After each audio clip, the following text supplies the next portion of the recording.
2. Life cycles and the evolution of developmental patterns. Traditional ways of classifying catalog animals according to their adult structure. But, as J.T. Borner, 1965, pointed out, this is a very artificial method, because what we consider an individual is usually just a brief slice of its life cycle. When we consider a dog, for instance, we usually picture an adult. But the dog is a dog from the moment of fertilization of a dog egg by a dog sperm. It remains a dog even as a senescent dying hound. Therefore, the dog is actually the entire life cycle of the animal, from fertilization through death. The life cycle has to be adapted to its environment, which is composed of non-living objects as well as other life cycles. Take, for example, the life cycle of Clunio marinus, a small fly that inhabits tidal waters along the coast of Western Europe. Females of this species live only 2-3 hours as adults, and they must mate and lay their eggs within this short time. To make matters even more precarious, egg-laying is confined to red algae mats that are exposed only during the lowest ebbing of the spring tide. Such low tides occur on 4 successive days shortly after the new and full moons, i.e., at about 15-day intervals. Therefore, the life cycle of these insects must be coordinated with the tidal rhythms as well as the daily rhythms such that the insects emerge from their pupal cases during the few days of the spring tide and at the correct hour for its ebb. Beck 1980, Newman and Spindler 1991. One of the major triumphs of descriptive embryology was the idea of a generalizable life cycle. Each animal, whether an earthworm, an eagle, or a beagle, passes through similar stages of development. The major stages of animal development are illustrated in Figure 2.1. The life of a new individual is initiated by the fusion of genetic material from the two gametes, the sperm and the egg. This fusion, called fertilization, stimulates the egg to begin development. The stages of development between fertilization and hatching are collectively called embryogenesis. The circle of life, the stages of animal development. Throughout the animal kingdom, an incredible variety of embryonic types exist, but most patterns of embryogenesis are variations on 5 themes. 1. Immediately following fertilization, cleavage occurs. Cleavage is a series of extremely rapid mitotic divisions wherein the enormous volume of zygote cytoplasm is divided into numerous smaller cells. These cells are called blastomeres, and by the end of cleavage, they generally form a sphere known as a blastula. 2. After the rate of mitotic division has slowed down, the blastomeres undergo dramatic movements wherein they change their positions relative to one another. This series of extensive cell rearrangements is called gastrulation, and the embryo is said to be in the gastrular stage. As a result of gastrulation, the embryo contains 3 germ layers, the ectoderm, the endoderm, and the mesoderm. 3. Once the 3 germ layers are established, the cells interact with one another and rearrange themselves to produce tissues and organs. This process is called organogenesis. Many organs contains cells from more than one germ layer, and it is not unusual for the outside of an organ to be derived from one layer and the inside from another. For example, the outer layer of skin comes from the ectoderm, while the inner layer, the dermis, comes from the mesoderm.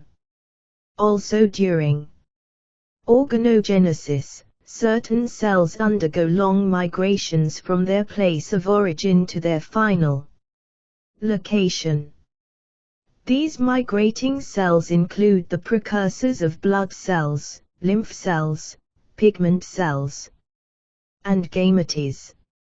Most of the bones of our face are derived from cells that have migrated ventrally from the dorsal region of the head. 4. As seen in Figure 2.1, in many species a specialized portion of egg cytoplasm gives rise to cells that are the precursors of the gametes, the sperm and egg. The gametes and their precursor cells are collectively called germ cells, and they are set aside for reproductive function. All the other cells of the body are called somatic cells. This separation of somatic cells, which give rise to the individual body, and germ cells, which contribute to the formation of a new generation, is often one of the first differentiations to occur during animal development. The germ cells eventually migrate to the gonads, where they differentiate into gametes. The development of gametes, called gametogenesis, is usually not completed until the organism has become physically mature. At maturity, the gametes may be released and participate in fertilization to begin a new embryo.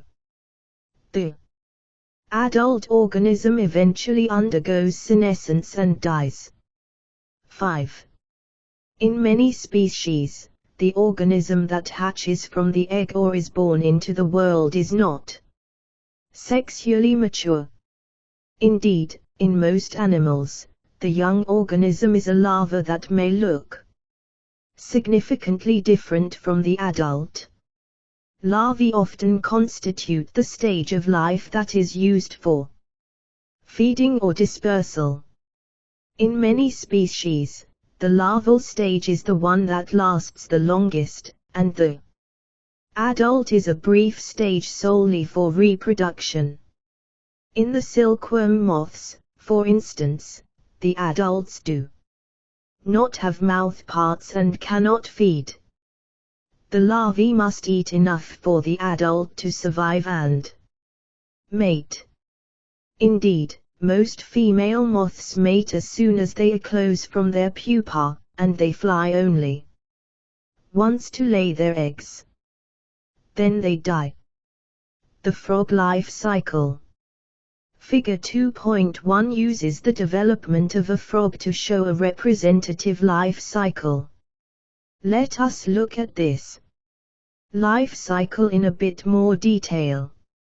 First, in most frogs, gametogenesis and fertilization are seasonal events for this animal, because its life depends upon the plants and insects in the pond where it lives and on the temperature of the air and water. A combination of photoperiod, hours of daylight, and temperature tells the pituitary gland of the female frog that it is spring. If the frog is mature, the pituitary gland secretes hormones that stimulate the ovary to make estrogen. Estrogen is a hormone that can instruct the liver to make and secrete the yolk proteins, which are then transported through the blood into the enlarging eggs in the ovary. The yolk is transported into the bottom portion of the egg, Figure 2.20. Another ovarian hormone, progesterone, signals the egg to resume its meiotic division. This is necessary because the egg had been frozen in the metaphase of its first meiosis. When it has completed this first meiotic division, the egg is released from the ovary and can be fertilized. In many species, the eggs are enclosed in a jelly coat that acts to enhance their size, so they won't be as easily eaten, to protect them against bacteria, and to attract and activate sperm.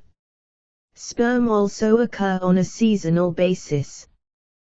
The male leopard frogs make their sperm in the summer, and by the time they begin hibernation in autumn, they have all the sperm that are to be available for the following spring's breeding season.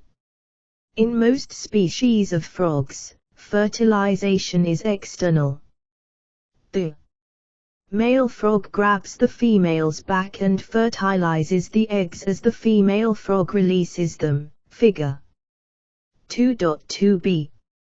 Rhonopipiens usually lays around 2,500 eggs, while the bullfrog, Rhonocatsbiana, can lay as many as 20,000.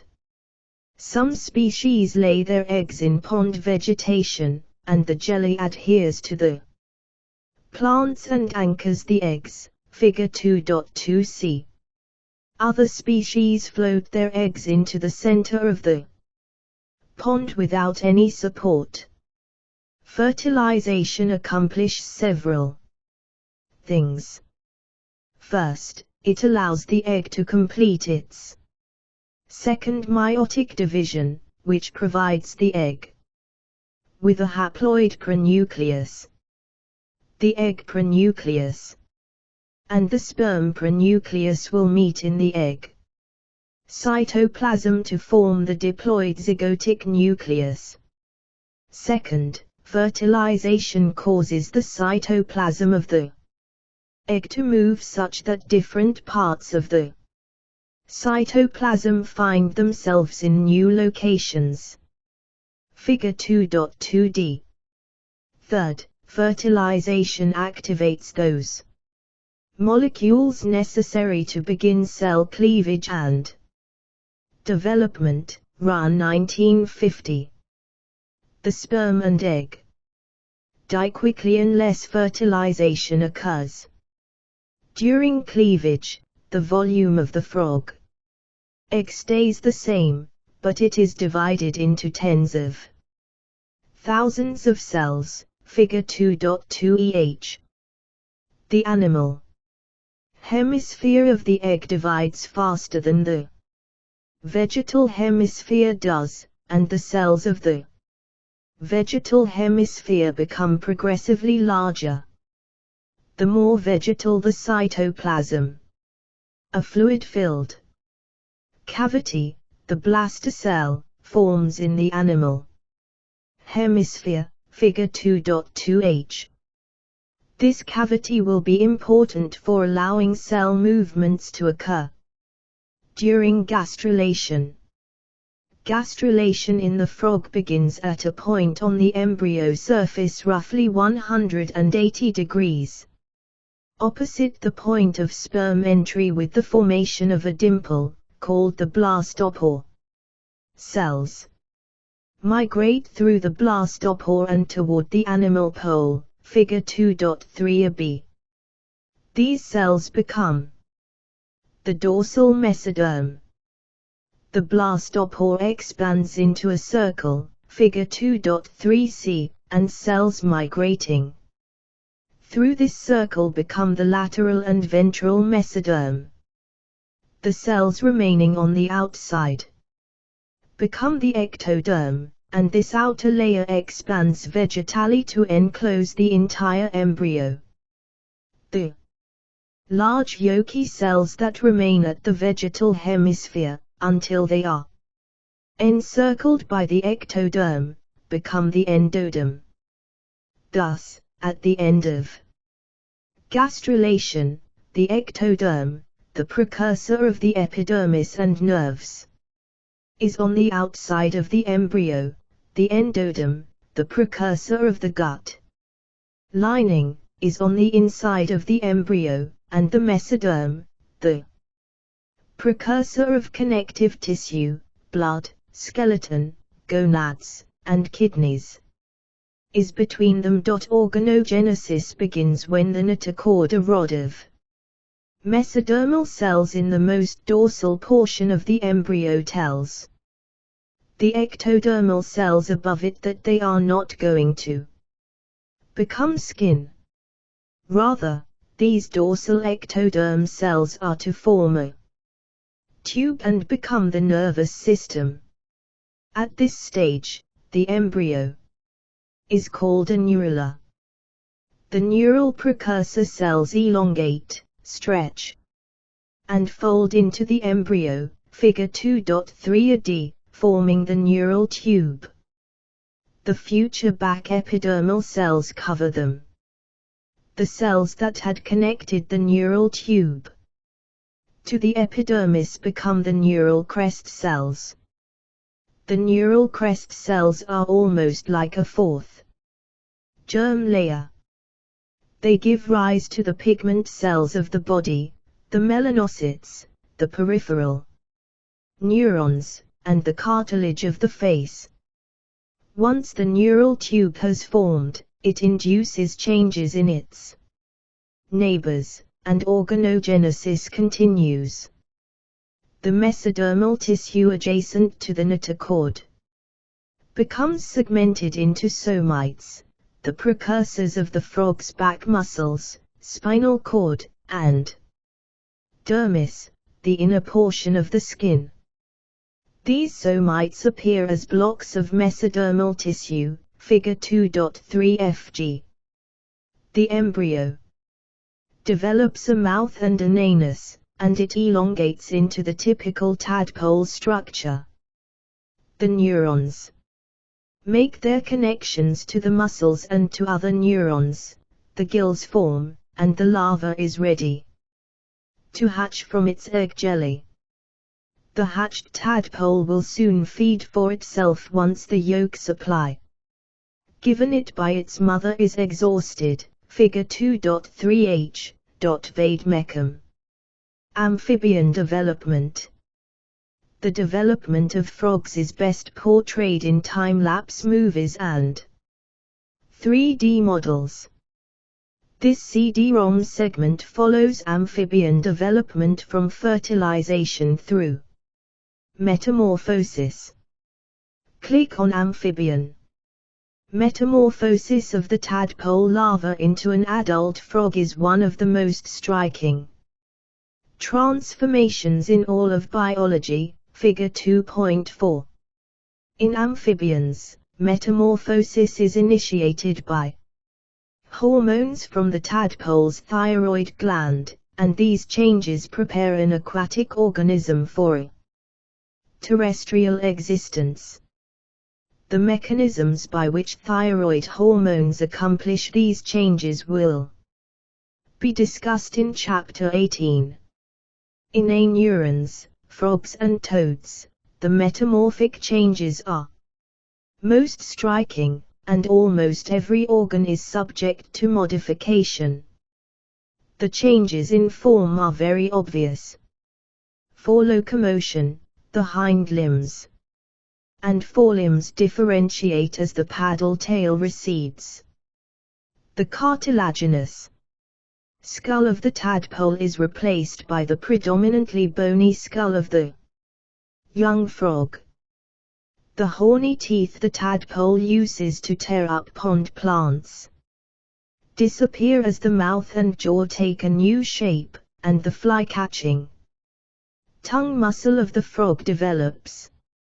Meanwhile, the large intestine, characteristic of herbivores, shortens to suit the more carnivorous diet of the adult frog. The gills regress, and the lungs enlarge. As metamorphosis ends, the development of the first germ cells begins. In Rhonopipiens, egg development lasts 3 years. At that time, the frog is sexually mature and can produce offspring of her own. The speed of metamorphosis is carefully keyed to environmental pressures. In temperate regions, for instance, metamorphosis must occur before the pond becomes frozen. A Ronopippien's frog can burrow into the mud and survive the winter, its tadpole cannot. Since the bottom half of the egg usually contains the yolk, it divides more slowly. Because the large yolk deposits interfere with cleavage. This portion is the vegetal hemisphere of the egg. Conversely, the upper half of the egg usually has less yolk and divides faster. This upper portion is called the animal hemisphere of the egg. As we will see in later chapters, there are numerous ways by which the synthesis of a new protein can be induced. Estrogen stimulates the production of vitellogenin protein in two ways. First, it uses transcriptional regulation to make new vitellogenin mRNA. Before estrogen stimulation, no vitellogenin message can be seen in the liver cells. After stimulation, there are over 50,000 vitellogenin mRNA molecules in these cells. Estrogen also uses translational regulation to stabilize these particular messages, increasing their half-life from 16 hours to 3 weeks. In this way, more protein can be translated from each message. The terms animal and vegetal reflect the movements of cells seen in some embryos, such as those of frogs. The cells derived from the upper portion of the egg are actively mobile, hence animated, while the yolk-filled cells were seen as being immobile, hence, like plants. The evolution of developmental patterns in unicellular protists. Every living organism develops. Development can be seen even among the unicellular organisms. Moreover, by studying the development of unicellular protists, we can see the simplest forms of cell differentiation and sexual reproduction. Control of developmental morphogenesis, the role of the nucleus. A century ago, it had not yet been proved that the nucleus contained hereditary or developmental information. Some of the best evidence for this theory came from studies in which unicellular organisms were fragmented into nucleate and anucleate pieces, reviewed in Wilson, 1896. When various protists were cut into fragments, nearly all the pieces died. However, the fragments containing nuclei were able to live and to regenerate entire complex cellular structures. Nuclear control of cell morphogenesis and the interaction of nucleus and cytoplasm are beautifully demonstrated in studies of acetabularia. This enormous single cell, 4 centimeters long, consists of 3 parts. A cap, a stalk, and a rhizoid, Figure 2.50, Mandoli 1998. The rhizoid is located at the base of the cell and holds it to the substrate. The single nucleus of the cell resides within the rhizoid. The size of acetabularia and the location of its nucleus allow investigators to remove the nucleus from one cell and replace it with a nucleus from another cell. In the 1930s, J. Hamerling took advantage of these unique features and exchanged nuclei between 2 morphologically distinct species, a Mediterranea asterisk and a crenulator. As Figure 2.5 shows, These two species have very different cap structures. Hamerling found that when he transferred the nucleus from one species into the stalk of another species, the newly formed cap eventually assumed the form associated with the donor nucleus, figure 2.5b. Thus, the nucleus was seen to control acetabularia development. The formation of a cap is a complex morphogenic event involving the synthesis of numerous proteins, which must be accumulated in a certain portion of the cell and then assembled into complex, species-specific structures. The transplanted nucleus does indeed direct the synthesis of its species-specific cap, but it takes several weeks to do so. Moreover, if the nucleus is removed from an acetabularia cell early in development, before it first forms a cap, a normal cap is formed weeks later, even though the organism will eventually die. These studies suggest that 1. The nucleus contains information specifying the type of cap produced, i.e., it contains the genetic information that specifies the proteins required for the production of a certain type of cap, and 2. Material containing this information enters the cytoplasm long before cap production occurs. This information in the cytoplasm is not used for several weeks. One current hypothesis proposed to explain these observations is that the nucleus synthesizes a stable mRNA that lies dormant in the cytoplasm until the time of cap formation. This hypothesis is supported by an observation that Hamerling published in 1934. Hamerling fractionated young acetabularia into several parts, figure 2.6. The portion with the nucleus eventually formed a new cap, as expected, so did the apical tip of the stalk. However, the intermediate portion of the stalk did not form a cap. Thus, Hamerling postulated, nearly 30 years before the existence of mRNA was known, that the instructions for cap formation originated in the nucleus and were somehow stored in a dormant form near the tip of the stalk.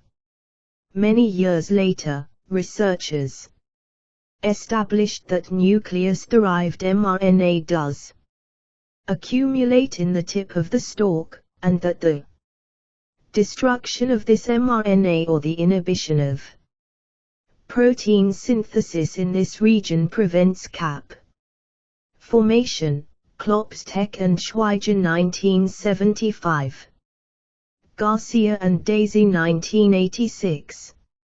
It is clear from the preceding discussion that nuclear transcription plays an important role in the formation of the acetabularia cap. But note that the cytoplasm also plays an essential role in cap formation. The mRNAs are not translated for weeks, even though they are in the cytoplasm. Something in the cytoplasm controls when the message is utilized. Hence, the expression of the cap is controlled not only by nuclear transcription, but also by the translation of the cytoplasmic RNA. In this unicellular organism, development is controlled at both the transcriptional and translational levels. Unicellular protists and the origins of sexual reproduction. Sexual reproduction is another invention of the protists that has had a profound effect on more complex organisms. It should be noted that sex and reproduction are two distinct and separable processes. Reproduction involves the creation of new individuals. Sex involves the combining of genes from two different individuals into new arrangements. Reproduction in the absence of sex is characteristic of organisms that reproduce by fission, i.e., splitting into two. There is no sorting of genes when an amoeba divides or when a hydra buds off cells to form a new colony. Sex without reproduction is also common among unicellular organisms. Bacteria are able to transmit genes from one individual to another by means of sex pili. This transmission is separate from reproduction. Protists are also able to reassort genes without reproduction. Paramcia, for instance, reproduce by fission, but sex is accomplished by conjugation. When two paramcia join together, they link their oral apparatuses and form a cytoplasmic connection, through which they can exchange genetic material. Figure 2.7. Each macronucleus, which controls the metabolism of the organism, degenerates, while each micronucleus undergoes meiosis to produce 8 haploid micronuclei, of which all but one degenerate. The remaining micronucleus divides once more to form a stationary micronucleus and a migratory micronucleus.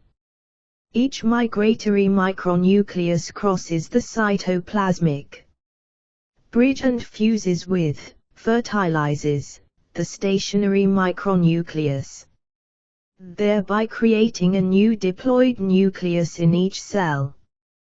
This diploid nucleus then divides mitotically to give rise to a new micronucleus and a new macronucleus as the two partners disengage.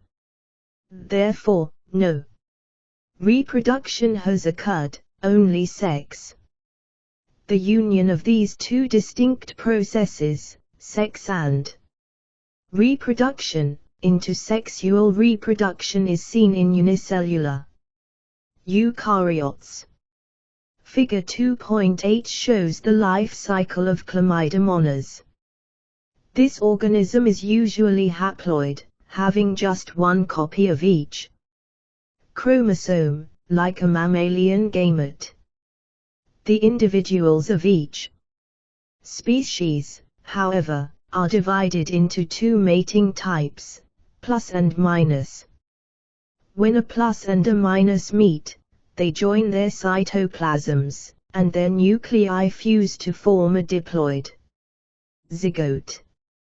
This zygote is the only diploid cell in the life cycle, and it eventually undergoes meiosis to form 4 new Chlamydomonas cells.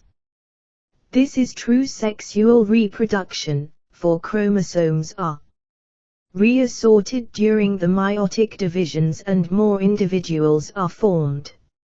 Note that in this protist type of sexual reproduction, the gametes are morphologically identical. The distinction between sperm and egg has not yet been made.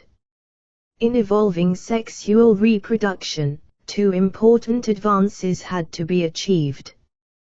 The first was the mechanism of meiosis, figure 2.9, whereby the diploid complement of chromosomes is reduced to the haploid state, discussed in detail in chapter 19.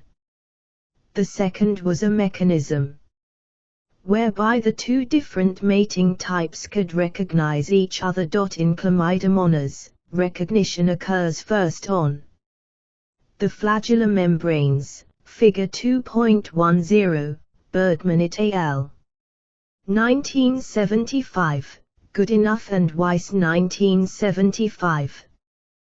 The flagella of 2 Individuals twist around each other, enabling specific regions of the cell membranes to come together. These specialized regions, components that enable to fuse, contain mating type specific the cytoplasms. Following flagellar agglutination, the plus individuals initiate fusion by extending a fertilization tube. This tube contacts and fuses with a specific site on the minus individual. Interestingly, the mechanism used to extend this tube, the polymerization of the protein actin, is also used to extend processes of sea urchin eggs and sperm. In Chapter 7, we will see that the recognition and fusion of sperm and egg occur in an amazingly similar manner. Unicellular eukaryotes appear to possess the basic elements of the developmental processes that characterize the more complex organisms. Protein synthesis is controlled such that certain proteins are made only at certain times and in certain places. The structures of individual genes and chromosomes are as they will be throughout eukaryotic evolution. Mitosis and meiosis have been perfected, and sexual reproduction exists, involving cooperation between individual cells. Such intercellular cooperation, even more important with the evolution of multicellular organisms. Asterisk after a recent formal name change. This Acetabularia species is now called Acetabulum. For the sake of simplicity, however, we will use Hammerling's designations here. Multicellularity, the evolution of differentiation. One of evolution's most important experiments was the creation of multicellular organisms. There appear to be several paths by which single cells evolved multicellular arrangements. We will discuss only two of them here. See Chapter 22 for a fuller discussion. The first path involves the orderly division of the reproductive cell and the subsequent differentiation of its progeny into different cell types. This path to multicellularity can be seen in a remarkable series of multicellular organisms collectively referred to as the family Volvocaceae, or the Volvocaceans. Kirk, 1999. The Volvocaceans.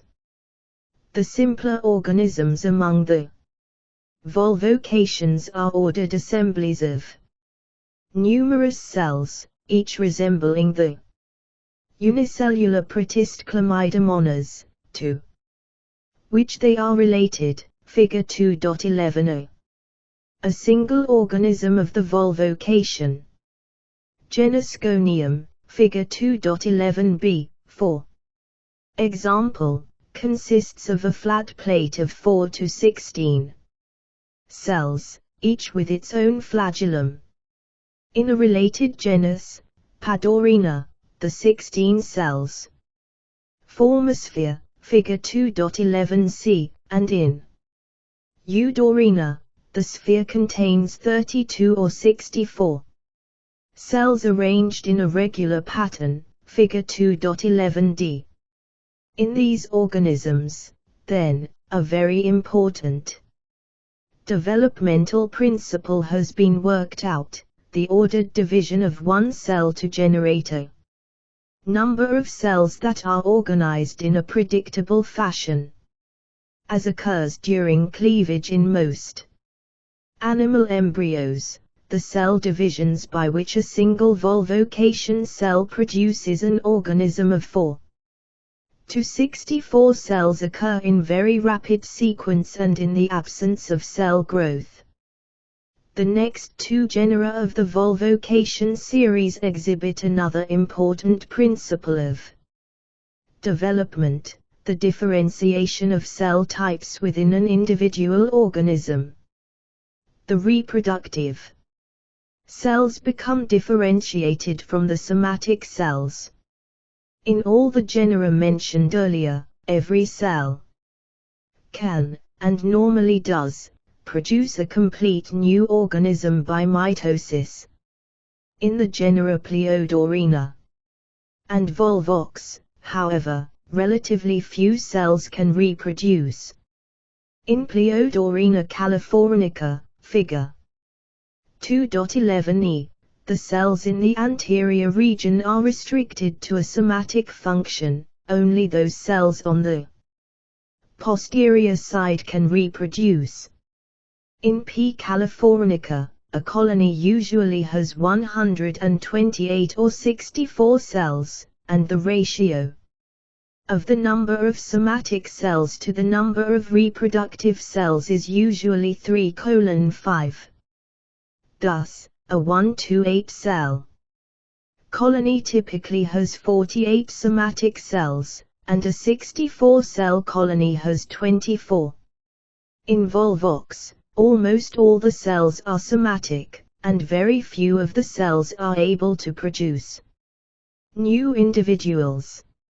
In some species of Volvox, reproductive cells, as in Pleodorina, are derived from cells that originally look and function like somatic cells before they enlarge and divide to form new progeny.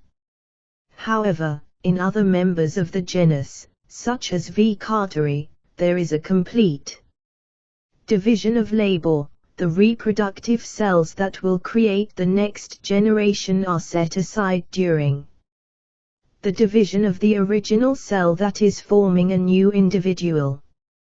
The reproductive cells never develop functional flagella and never contribute to motility or other somatic functions of the individual.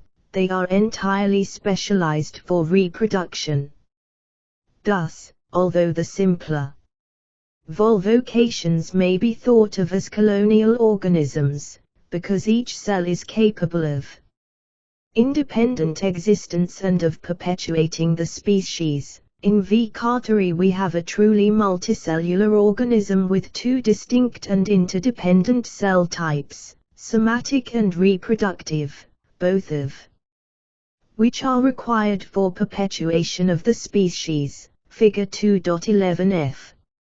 Although not all animals set aside the reproductive cells from the somatic cells, and plants hardly ever do, this separation of germ cells from somatic cells early in development is characteristic of many animal phyla and will be discussed in more detail in Chapter 19.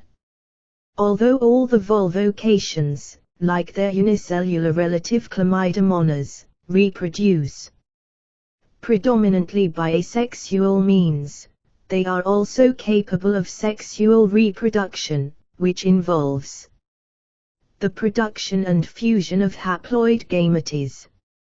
In many species of Chlamydomonas, including the one illustrated in Figure 2.10, sexual reproduction is isogamous, the same gametes, since the haploid gametes that meet are similar in size, structure, and motility. However, in other species of Chlamydomonas as well as many species of colonial volvocations, swimming gametes of very different sizes are produced by the different mating types. This pattern is called heterogamy.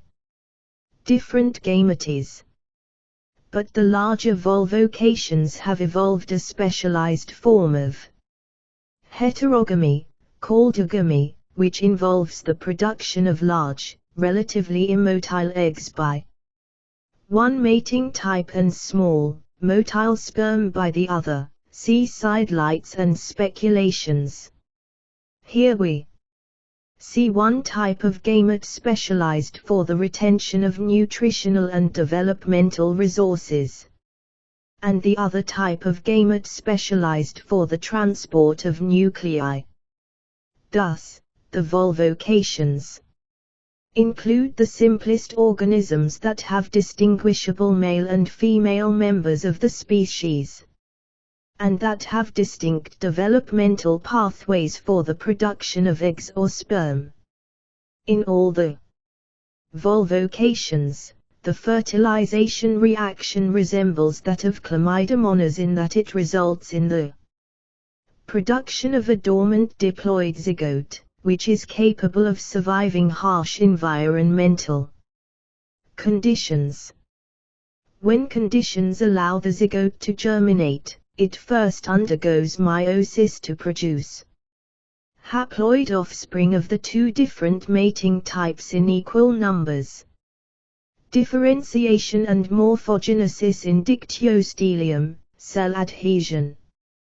The life cycle of dictyostelium. Another type of multicellular organization derived from unicellular organisms is found in Dictyostelium discoideum. **. The life cycle of this fascinating organism is illustrated in Figure 2.17.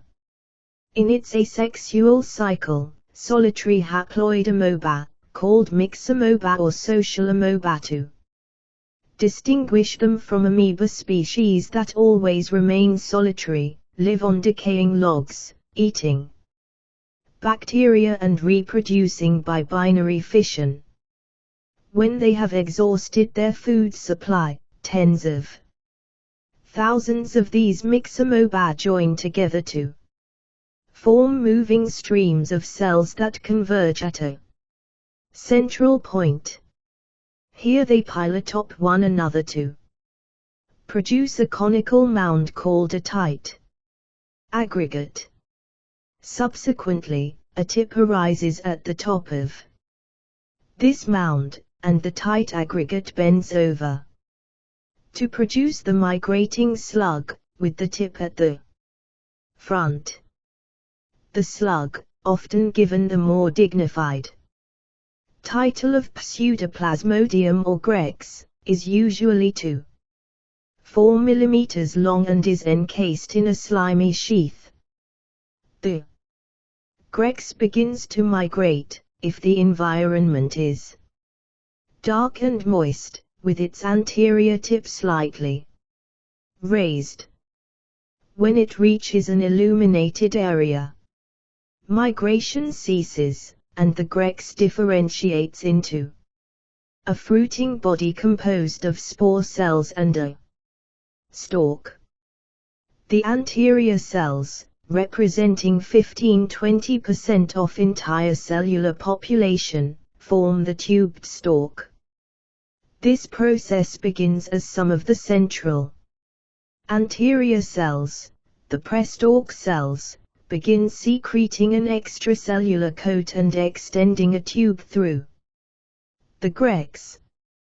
As the prestalk cells differentiate, they form vacuoles and enlarge, lifting up the massive prespore cells that had made up the posterior 4/5 of the Grex. Germin and Williams 1991. The stalk cells die, but the prespore cells, elevated above the stalk, become spore cells. These spore cells disperse, each one becoming a new mixamoeba. In addition to this asexual cycle, there is a possibility for sex in dictyostelium. 2. Mixamoeba can fuse to create a giant cell, which digests all the other cells of the aggregate. When it has eaten all its neighbors, It insists itself in a thick wall and undergoes meiotic and mitotic divisions. Eventually, new myxomoba are liberated. Dictyostelium has been a wonderful experimental organism for developmental biologists.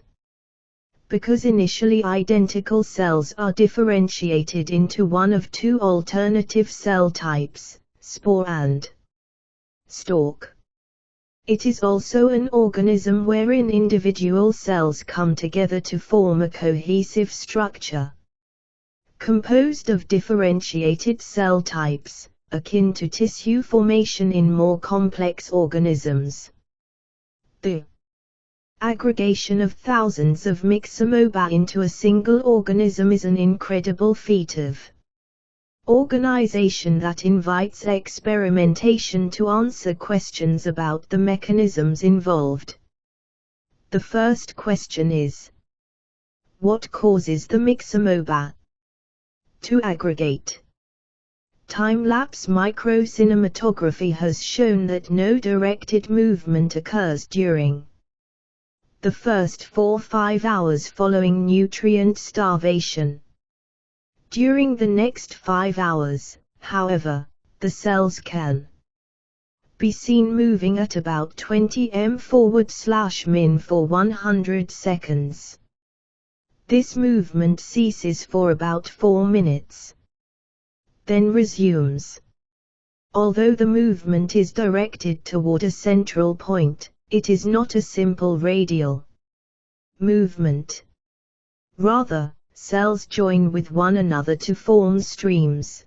The streams converge into larger streams, and eventually all streams merge at the center. Borner, 1947, and Schaffer, 1953, showed that this movement is due to chemotaxis. The cells are guided to aggregation centers by a soluble substance. This substance was later identified as cyclic adenosine 3,5-monophosphate. Camp, Konieczny al. 1967, Borner et al. 1969, the chemical structure of which is shown in Figure 2.18. Aggregation is initiated as each of the cells begins to synthesize camp. There are no dominant cells that begin the secretion or control the others. Rather, the sites of aggregation are determined by the distribution of myxomoba. Keller and Siegel 1970, Tyson and Murray 1989. Neighboring cells respond to camp in two ways. They initiate a movement toward the camp pulse, and they release camp of their own. Robertson et al. 1972, Schaffer 1975. After this, the cell is unresponsive to further camp pulses for several minutes. The result is a rotating spiral wave of camp that is propagated throughout the population of cells. Figure 2.18 B.D. As each wave arrives, the cells take another step toward the center. The differentiation of individual myxomoba into either stalk, somatic, or spore reproductive cells is a complex matter. Raper, 1940, and Borner, 1957, demonstrated that the anterior cells normally become stalk, while the remaining posterior cells are usually destined to form spores. However, surgically removing the anterior part of the slug does not abolish its ability to form a stalk. Rather, the cells that now find themselves at the anterior end, and which originally had been destined to produce spores, now form the stalk. Raper 1940. Somehow, decision is made so that whichever cells are anterior become stalk cells and whichever are posterior become spores. This ability of cells to change their developmental fates according to their location within the whole organism and thereby compensate for missing parts is called regulation. We will see this phenomenon in many embryos, including those of mammals. Cell adhesion molecules in dictyostelium. How do individual cells stick together to form a cohesive organism? This problem is the same one that embryonic cells face, and the solution that evolved in the protists is the same one used by embryos, developmentally regulated cell adhesion molecules.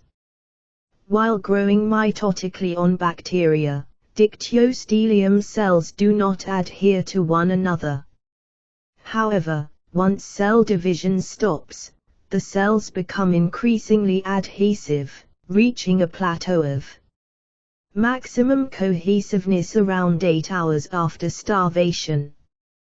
The initial cell-cell adhesion is mediated by a 24,000 the 24K the glycoprotein that is absent in Mixamoeba but appears shortly after division ceases. Figure 2.19, Nectit al. 1987, Loomis 1988. This protein is synthesized from newly transcribed mRNA and becomes localized in the cell membranes of the Mixamoeba. If Mixamoeba are treated with antibodies that bind to and mask this protein, they will not stick to one another, and all subsequent development ceases. Once this initial aggregation has occurred, it is stabilized by a second cell adhesion molecule. This ATK, the glycoprotein, is also synthesized during the aggregation phase.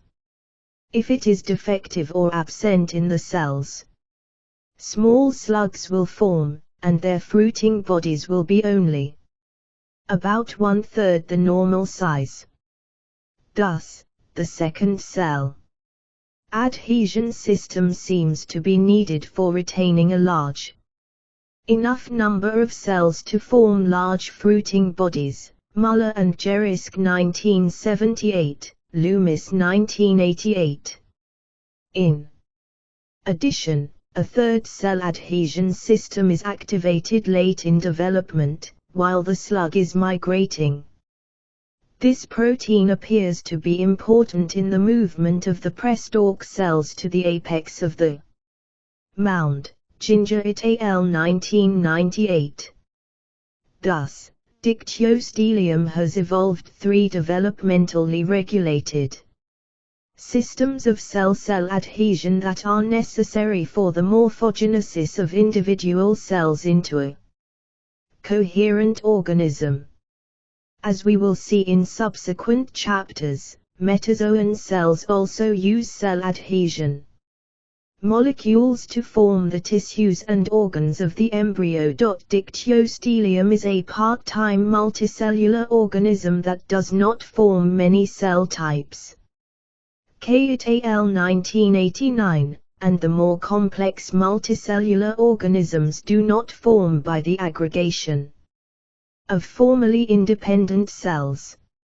Nevertheless, many of the principles of development demonstrated by this simple organism also appear in embryos of more complex phyla. See Loomis and Insel. 1999. The ability of individual cells to sense a chemical gradient, as in the Mixamoeba's response to camp, is very important for cell migration and morphogenesis during animal development. Moreover, the role of cell surface proteins in cell cohesiveness is seen throughout the animal kingdom, and differentiation-inducing molecules are beginning to be isolated in metazoan organisms. Differentiation in dictyostelium. Differentiation into stalk cell or spore cell reflects another major phenomenon of embryogenesis, the cell's selection of a developmental pathway. Cells often select a particular developmental fate when alternatives are available. A particular cell in a vertebrate embryo, for instance, can become either an epidermal skin cell or a neuron. In dictyostelium, we see a simple dichotomous decision, because only two cell types are possible. How is it that a given cell becomes a stalk cell or a spore cell? Although the details are not fully known, a cell's fate appears to be regulated by certain diffusible molecules. The two major candidates are differentiation inducing factor, DIF, and CAMP. DIF appears to be necessary for stalk cell differentiation. This factor, like the sex-inducing factor of Volvox, is effective at very low concentrations, 10-10 m. And, like the Volvox protein, it appears to induce differentiation into a particular type of cell. When added to isolated myxomoba or even to prespore, posterior, cells, it causes them to form stalk cells. The synthesis of this low molecular weight lipid is genetically regulated, for there are mutant strains of dictyostelium that form only spore precursors and no stalk cells. When DIF is added to these mutant cultures, stalk cells are able to differentiate. K and German 1983, Morris et al. 1987, and new prestalk-specific MNAs are seen in the cell cytoplasm, Williams et al. 1987. While the mechanisms by which DIF induces 20% of the Grex cells to become stalk tissue are still controversial, see Early et al. 1995, DIF may act by releasing calcium ions from intracellular compartments within the cell, Scholsky and Loomis 1995. Although DIF stimulates myxomoba to become, by the continuing pulses of CAMP, high prestalk cells, the differentiation of prespore cells is most likely controlled. Concentrations of CAMP initiate the expression of prespore specific MNAs in aggregated myxomoba. Moreover, when slugs are placed in a medium containing an enzyme that destroys extracellular CAMP, the prespore cells lose their differentiated characteristics. Figure 2.20, Skop and Van Driel 1985, Wang et al. 1988 A.B. Though colloquially called acellular slime mold, dictyostelium is not a mold, nor is it consistently slimy. It is perhaps best to think of dictyostelium as a social amoeba. The biochemistry of this reaction involves a receptor that binds CAMP. When this binding occurs, specific gene transcription takes place, motility toward the source of the CAMP is initiated, and adenyl cyclase enzymes, which synthesize CAMP from ATP, are activated. The newly formed CAMP activates the cell's own receptors, as well as those of its neighbors. The cells in the area remain insensitive to new waves of CAMP until the bound CAMP is removed from the receptors by another cell surface enzyme, phosphodiesterase, Johnson et al. 1989. The mathematics of such oscillation reactions predict that the diffusion of CAMP should initially be circular. However, as CAMP interacts with the cells that receive and propagate the signal, the cells that receive the front part of the wave begin to migrate at a different rate than the cells behind them. See Nanjundaya 1997, 1998. The result is the rotating spiral of CAMP and migration seen in Figure 2.18. Interestingly, the same mathematical formulas predict the behavior of certain chemical reactions and the formation of new stars in rotating spiral galaxies. Tyson and Murray 1989. Sex and individuality in Volvox. Simple as it is, Volvox shares many features that characterize the life cycles and developmental histories of much more complex organisms, including ourselves. As already mentioned, Volvox is among the simplest organisms to exhibit a division of labor between two completely different cell types. As a consequence, it is among the simplest organisms to include death as a regular, genetically regulated part of its life history. Death and differentiation. Unicellular organisms that reproduce by simple cell division, such as amoeba, are potentially immortal. The amoeba you see today under the microscope has no dead ancestors. When an amoeba divides, neither of the two resulting cells can be considered either ancestor or offspring, they are siblings. Death comes to an amoeba only if it is eaten or meets with a fatal accident, and when it does, the dead cell leaves no offspring. Death becomes an essential part of life, however, for any multicellular organism that establishes a division of labor between somatic, body cells and germ, reproductive cells. Consider the life history of Volvox carteri when it is reproducing asexually, Figure 2.12. Each asexual adult is a spheroid containing some 2,000 small, beflagellated somatic cells along its periphery and about 16 large, asexual reproductive cells, called gonadia, toward one end of the interior. When mature, each gonadium divides rapidly 11 or 12 times. Certain of these divisions are asymmetrical and produce the 16 large cells that will become a new set of gonadia in the next generation. At the end of cleavage, all the cells that will be present in an adult have been produced from the gonadium. But the embryo is inside out, it is now a hollow sphere with its gonadia on the outside and the flagella of its somatic cells pointing toward the interior.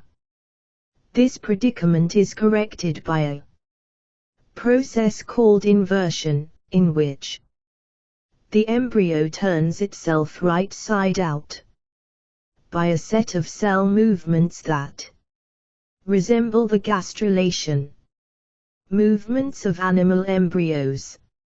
Figure 2.13. Clusters of bottle-shaped cells open a hole at one end of the embryo by producing tension on the interconnected cell sheet, Figure 2.14. The embryo everts through this hole and then closes it up. About a day after this is done, the juvenile volvox are enzymatically released from the parent and swim away. What happens to the somatic cells of the parent volvox now? Die. That its young have left home, having produced offspring and being incapable of further reproduction, these somatic cells Actually, these cells commit suicide, synthesizing a set of proteins that cause the death and dissolution of the cells that make them. Pomerville and Koshert 1982. Moreover, in death, the cells release for the use of others, including their own offspring, all the nutrients that they had stored during life. Thus emerges notes. David Kirk, one of the great themes of life on planet Earth, some die that others may live. In V. Carteri, a specific gene, Reg-A, plays a central role in regulating cell death has been identified. Kirk 1988, Kirk et al. 1999. In laboratory strains possessing mutations of this gene, somatic cells abandon their suicidal ways, gain the ability to reproduce asexually, and become potentially immortal. Figure 2.15. The fact that such mutants have never been found in nature indicates that cell death most likely plays an important role in the survival of V. Carteri under natural conditions. Enter sex. Although V. Carteri reproduces asexually much of the time, in nature it reproduces sexually once each year. When it does, one generation of individuals passes away and a new and genetically different generation is produced. The naturalist Joseph Wood Crutch, 1956, pp. 28-29, put it more poetically. The amoeba and the paramecium are potentially immortal. But for Volvox, death seems to be as inevitable as it is in a mouse or in a man. Volvox must die as Leeuwenhoek saw it die because it had children and is no longer needed. When its time comes it drops quietly to the bottom and joins its ancestors. As Hegner, the Johns Hopkins zoologist, once wrote, "This is the first advent of inevitable natural death in the animal kingdom and all for the sake of sex." And he asked, is it worth it? For Volvox Carteri, it most assuredly is worth it. V. Carteri lives in shallow temporary ponds that fill with spring rains but dry out in the heat of late summer. During most of that time, V. Carteri swims about, reproducing asexually. These asexual volvoxes would die in minutes once the pond dried up. V. Carteri is able to survive by turning sexual shortly before the pond dries up, producing dormant zygotes that survive the heat and drought of late summer and the cold of winter. When rain fills the pond in spring, the zygotes break their dormancy and hatch out a new generation of individuals to reproduce asexually until the pond is about to dry up once more. How do these simple organisms predict the coming of adverse conditions with sufficient accuracy to produce a sexual generation just in time, year after year? The stimulus for switching from the asexual to the sexual mode of reproduction in V. Carteri is known to be a 30K the sexual inducer protein. This protein is so powerful that concentrations as low as 610-17 m cause gonadea to undergo a modified pattern of embryonic development that results in the production of eggs or sperm, depending on the genetic sex of the individual. Sumper et al. 1993. The sperm are released and swim to a female, where they fertilize eggs to produce the dormant zygotes. Figure 2.16. What is the source of this sexual inducer protein? Kirk and Kirk, 1986, discovered that the sexual cycle could be initiated by heating dishes of V. carteri to temperatures that might be expected in a shallow pond in late summer. When this was done, the somatic cells of the asexual volvoxes produced the sexual inducer protein. Since the amount of sexual inducer protein secreted by one individual is sufficient to initiate sexual development in over 500 million asexual volvoxes, a single inducing volvox can convert the entire pond to sexuality. This discovery explained an observation made nearly 90 years ago that in the full blaze of Nebraska sunlight, volvox is able to appear, multiply, and riot in sexual reproduction in pools of rainwater of scarcely a fortnight's duration. Powers 1908. Thus, in temporary ponds formed by spring rains and dried up by summer's heat, volvox has found a means of survival. It uses that heat to induce the formation of sexual individuals whose mating produces zygotes capable of surviving conditions that kill the adult organism. We see, too, that development is critically linked to the ecosystem in which the organism has adapted to survive. Evidence and antibodies. Biology, like any other science, does not deal with facts. Rather, it deals with evidence. Several types of evidence will be presented in this book, and they are not equivalent in strength. As an example, we will use the analysis of cell adhesion in dictyostelium. The first, and weakest, type of evidence is correlative evidence. Here, correlations are made between two or more events, and there is an inference that one event causes the other.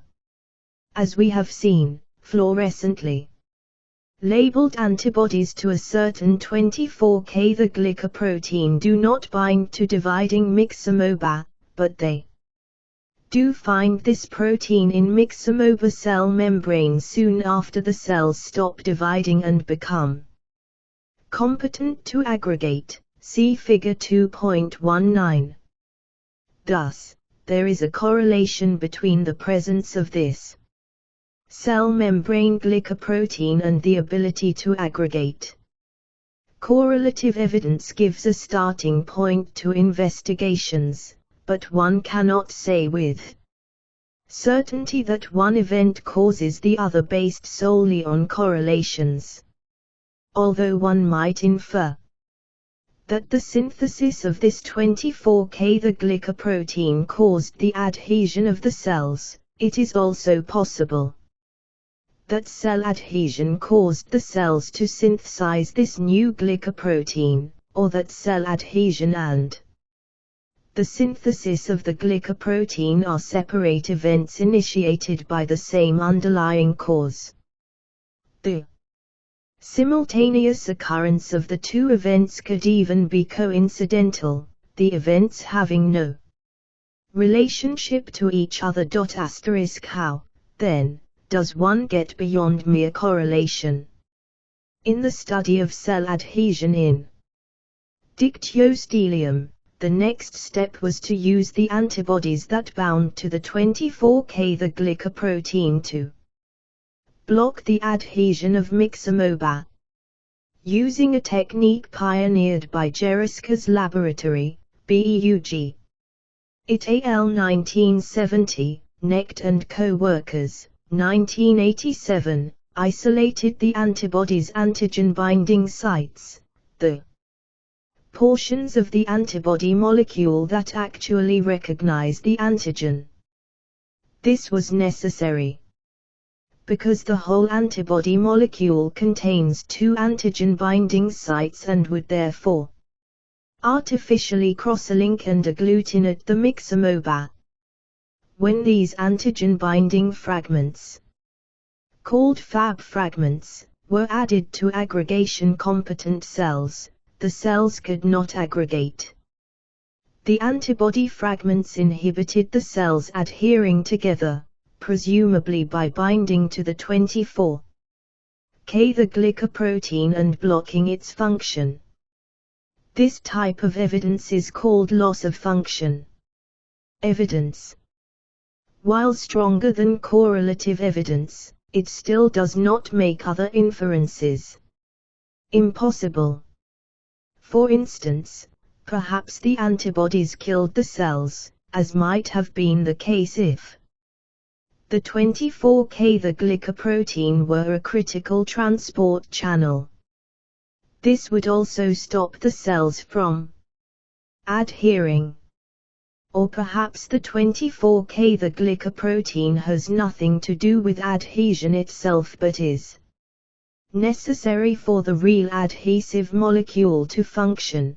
Perhaps, for example, it stabilizes membrane proteins in general. In this case, blocking the glycoprotein would similarly cause the inhibition of cell aggregation. Thus, loss of function evidence must be bolstered by many controls demonstrating that the agents causing the loss of function specifically knock out the particular function and nothing else. The strongest type of evidence is gain of function evidence. Here, the initiation of the first event causes the second event to happen even in instances where neither event usually occurs. For instance, the Silver and Klein, 1990, and Fay and co-workers, 1990, obtained such evidence to show that the 80K the glycoprotein of dictyostelium is an adhesive molecule. They isolated the gene for the 80K the protein and modified it in a way that would cause it to be expressed all the time. They then placed it back into well-fed, dividing myxomoba, which do not usually express this protein and are not usually able to adhere to one another. The presence of this protein on the cell membrane of these dividing cells was confirmed by antibody labeling. Moreover, the treated cells now adhered to one another even in the proliferative stages, when they normally do not. Thus, they had gained an adhesive function solely upon expressing this particular glycoprotein on their cell surfaces. This gain of function evidence is more convincing than other types of evidence. Similar experiments have recently been performed on mammalian cells to demonstrate the presence of particular cell adhesion molecules in the developing embryo. Evidence must also be taken together. Every scientist, writes Fleck, 1979, knows just how little a single experiment can prove or convince. To establish proof, an entire system of experiments and controls is needed. Science is a communal endeavor, and it is doubtful that any great discovery is the achievement of a single experiment, or of any individual. Correlative, loss of function, and gain of function evidence must consistently support each other to establish and solidify a conclusion. Developmental patterns among the metazoa. Since the remainder of this book concerns the development of metazoans multicellular animals that pass through embryonic stages of development, we will present an overview of their developmental patterns here.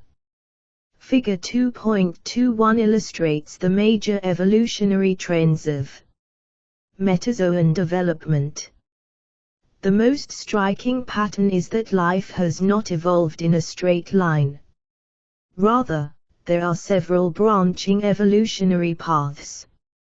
We can see that metazoans belong to one of three major branches: diploblasts, protistoms, and deuterostoms. Sponges develop in a manner so different from that of any other animal group that some taxonomists do not consider them metazoans at all, and call them parazoans.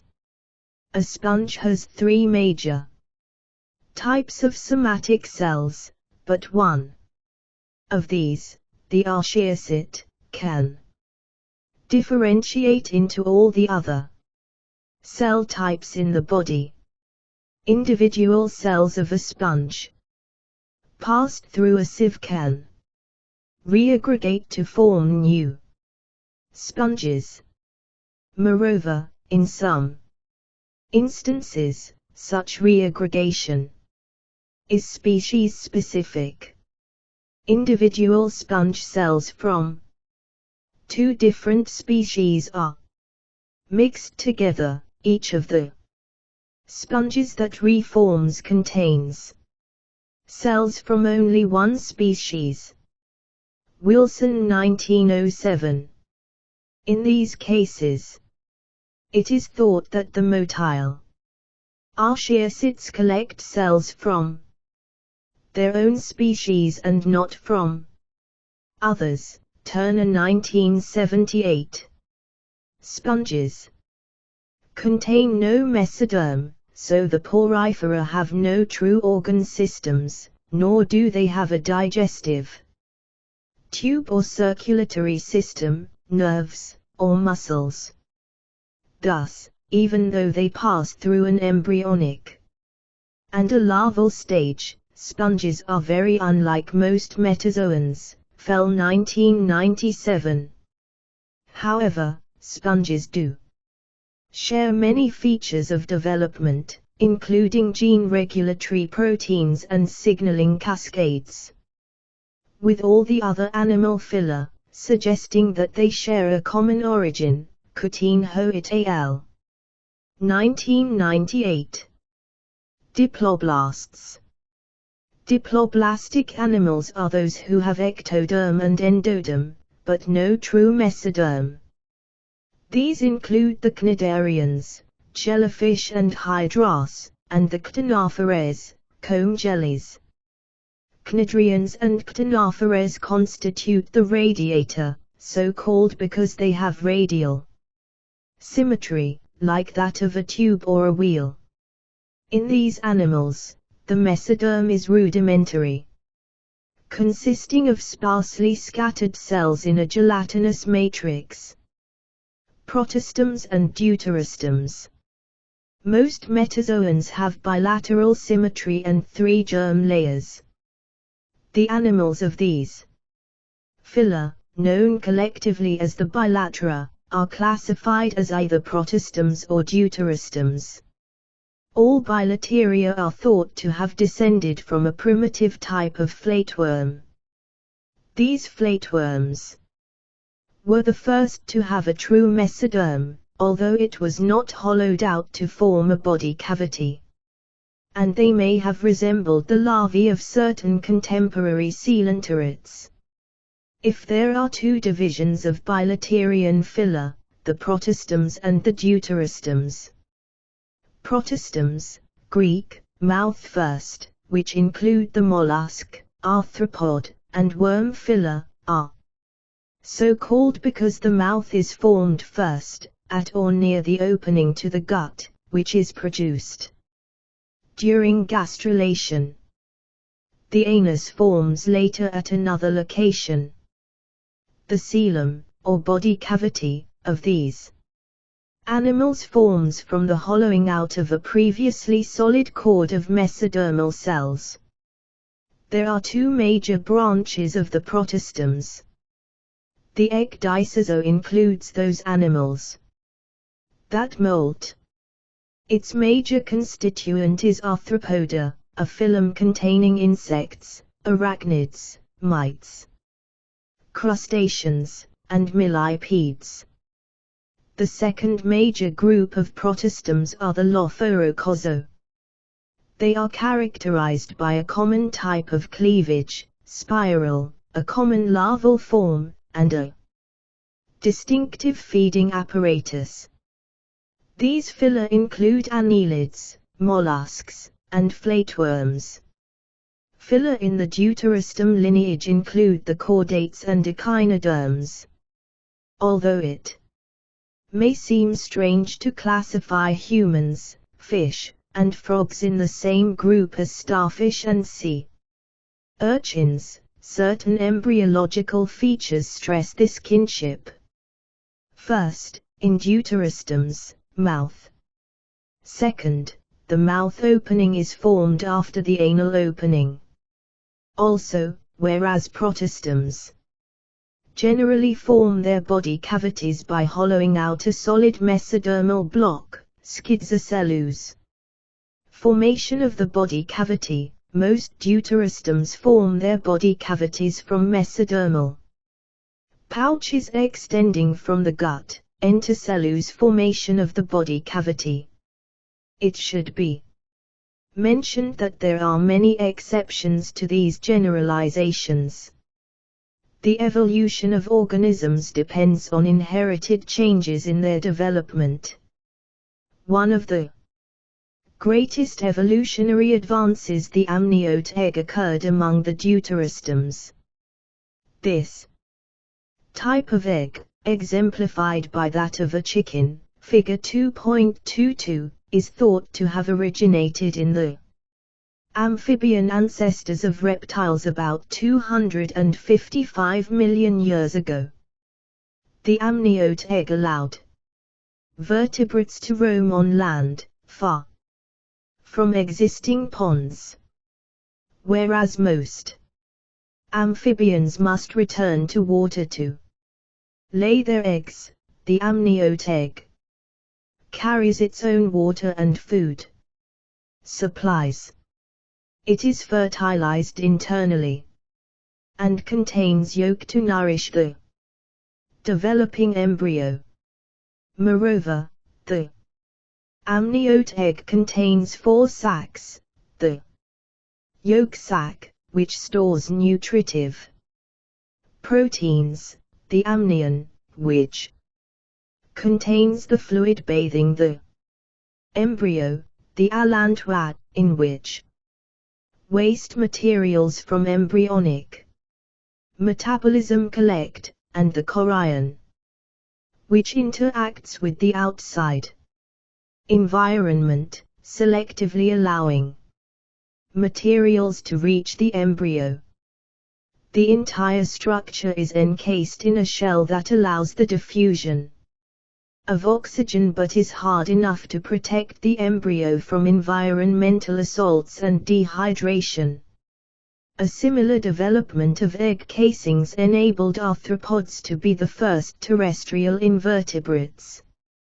Thus, the final crossing of the boundary between water and land occurred with the modification of the earliest stage in development. The egg. Embryology provides an endless assortment of fascinating animals and problems to study. In this text, we will use but a small sample of them to illustrate the major principles of animal development. This sample is an incredibly small collection. We are merely observing a small tide pool within our reach, while the whole ocean of developmental phenomena lies before us. After a brief outline of the experimental and genetic approaches to developmental biology, we will investigate the early stages of animal embryogenesis, fertilization, cleavage, gastrulation, and the establishment of the body axis. Later chapters will concentrate on the genetic and cellular mechanisms by which animal bodies are constructed. Although an attempt has been made to Survey the important variations throughout the animal kingdom, a certain deuterism.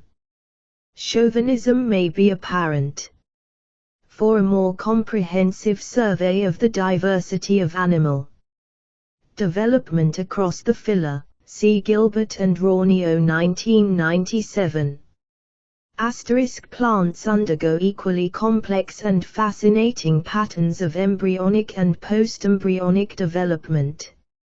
However, plant development differs significantly from that of animals, and the decision was made to focus this text on the development of animals.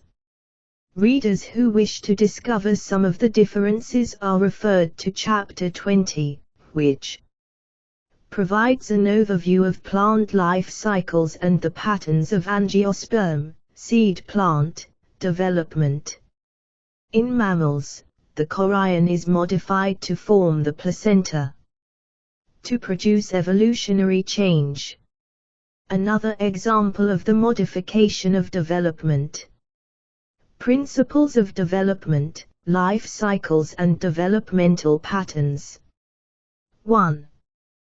The life cycle can be considered a central unit in biology. The adult form need not be paramount. In a sense, the life cycle is the organism. 2. The basic life cycle consists of fertilization, cleavage, gastrulation, germ layer formation, organogenesis, metamorphosis, adulthood, and senescence. 3.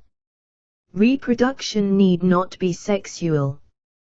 Some organisms, such as Volvox and Dictyostelium, exhibit both asexual reproduction and sexual reproduction. 4. Cleavage divides the zygote into numerous cells called blastomeres. 5. In animal development, gastrulation rearranges the blastomeres and forms the 3 germ layers. 6. Organogenesis often involves interactions between germ layers to produce distinct organs. 7. Germ cells are the precursors of the gametes. Gametogenesis forms the sperm and the eggs. 8. There are 3 main ways to provide nutrition to the developing embryo. 1. Supply the embryo with yolk. 2. Form a larval feeding stage between the embryo and the adult. Or 3. Create a placenta between the mother and the embryo. 9. Life cycles must be adapted to the non-living environment and interwoven with other life cycles. 10. Don't regress your tail until you've formed your hind limbs. 11. There are several types of evidence. Correlation between phenomena and phenomenon B does not imply that A causes B or that B causes a loss of function data. If A is experimentally removed, B does not occur, suggests that A causes B, but other explanations are possible. Gain of function data. If A happens where or when it does not usually occur, then B also happens in this new time or place, is most convincing. 12.